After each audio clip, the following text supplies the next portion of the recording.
Olha só, todo mundo faz isso. Toda santa noite, a gente embarca numa jornada que é, ao mesmo tempo, super misteriosa e absolutamente essencial: o sono. Mas o que acontece de verdade quando a gente fecha os olhos? Isso aqui não é só uma pausa, não. É uma viagem de verdade com consequências gigantescas para o nosso dia seguinte. Certo, vamos mergulhar nisso.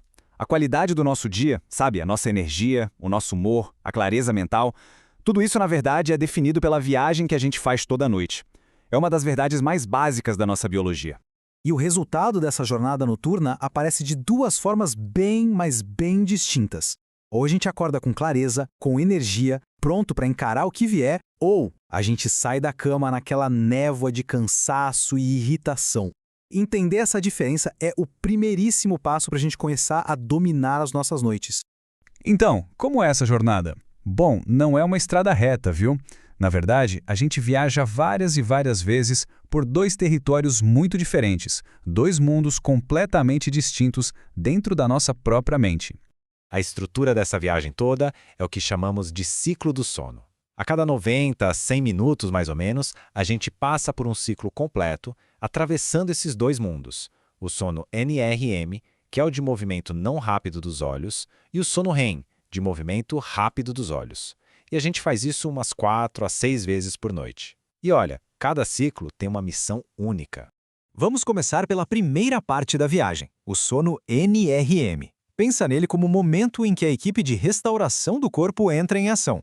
É a fase totalmente focada na recuperação física.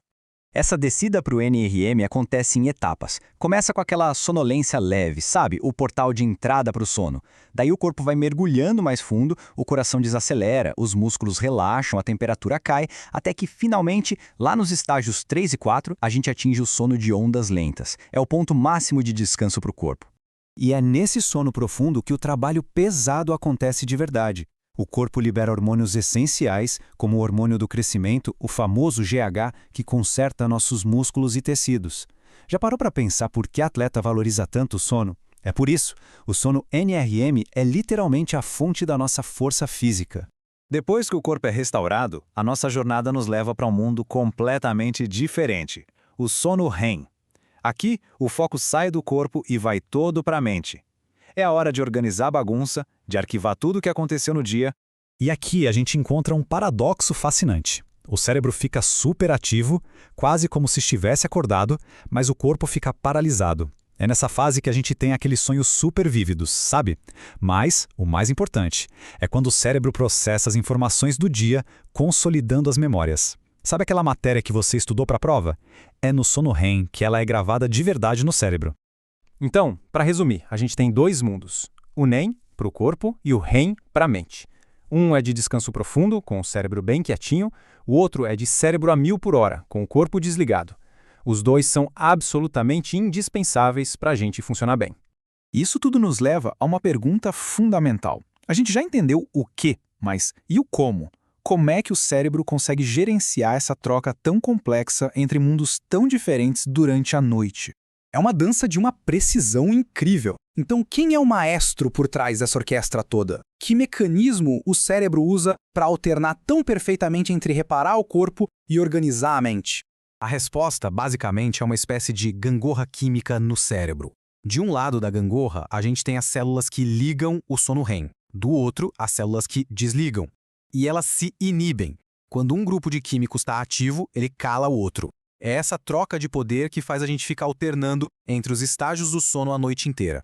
E, na verdade, não é uma gangorra tão simples assim. É uma verdadeira orquestra cerebral. O ponto principal aqui não é decorar cada nome, mas entender que vários sistemas químicos trabalham numa harmonia perfeita para guiar a gente por uma noite de sono estável e que realmente repara. Com esse conhecimento todo, agora a gente pode trazer essa jornada de volta para a nossa vida real. Como a gente pode usar essa ciência para garantir que nossas noites sejam as melhores possíveis? Primeiro, é fundamental entender o custo de uma jornada ruim. Não dormir direito não é só ficar com sono, gente.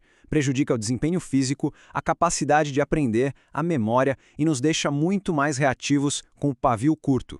O ponto é, a falta de sono tem consequências reais e que dá para medir. Mas a boa notícia é que a gente tem as ferramentas para melhorar essa jornada. Uma boa higiene do sono é a chave. Manter uma rotina, sabe? Deixar o quarto ideal, se desconectar das telas, evitar estimulantes. São passos que parecem simples, mas são extremamente poderosos para garantir uma noite de sono de alta qualidade. E isso nos deixa com uma reflexão final. Sabendo que o sono recupera o corpo, organiza a mente e equilibra as emoções, a pergunta não é se a gente deve priorizar isso, mas sim o que uma noite de sono consistentemente melhor poderia desbloquear na vida de cada um. Fica aí a reflexão.